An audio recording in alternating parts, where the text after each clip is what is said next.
Pabor ang ilang mambabatas na gawing work from home at online class pansamantala ang pasok dahil na rin sa posibleng pagtaas ng presyo ng langis na epekto ng gera sa Middle East.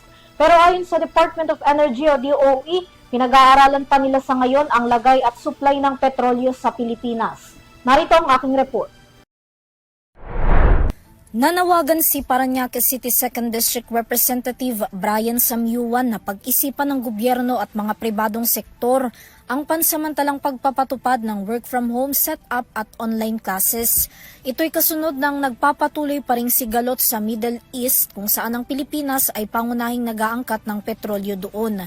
Posible rin daw na kung hindi mananatili ang matatag na supply ng produktong petrolyo dito sa Pilipinas, may nakaambang taas presyo sa diesel, gasoline, kerosene at iba pang produkto. Ayon sa congressman, pangunahing maapektuhan ng posibleng oil price hike kung sakali ang mga transport sector, pagtaas ng pamasahe at ilan pang pangunahing bilihin na inilarawan pa nga niyang domino effect kung hindi agad masusolusyonan.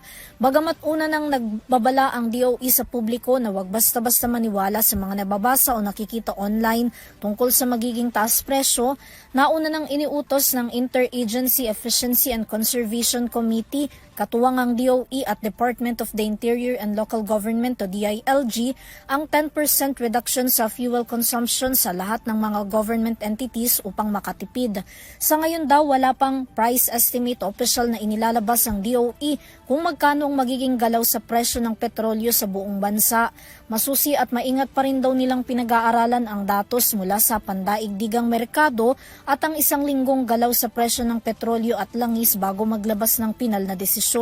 Samantala, si Senator Sherwin Gatchalian, nauna na ring ipinanawagan ng 4-day work week na ayon naman sa Malacanang, maaaring ikonsiderang hakbang ni Pangulong Ferdinand Marcos Jr. Ngunit hindi pa raw sa ngayon ito na pag-uusapan. Kasunod nito, nanawagan rin ng senador sa DOE na bumuo na ng Energy Task Force na tututok sa pagprotekta sa nakaambang taas presyo ng enerhiya at petrolyo upang maiwasan na magkaroon ng kakulangan sa supply dahil sa lumalalang epekto ng kaguluhan sa gitnang silangan. Para sa EuroTV News, Vanessa Cleofa, sumasaludo sa bawat Pilipino.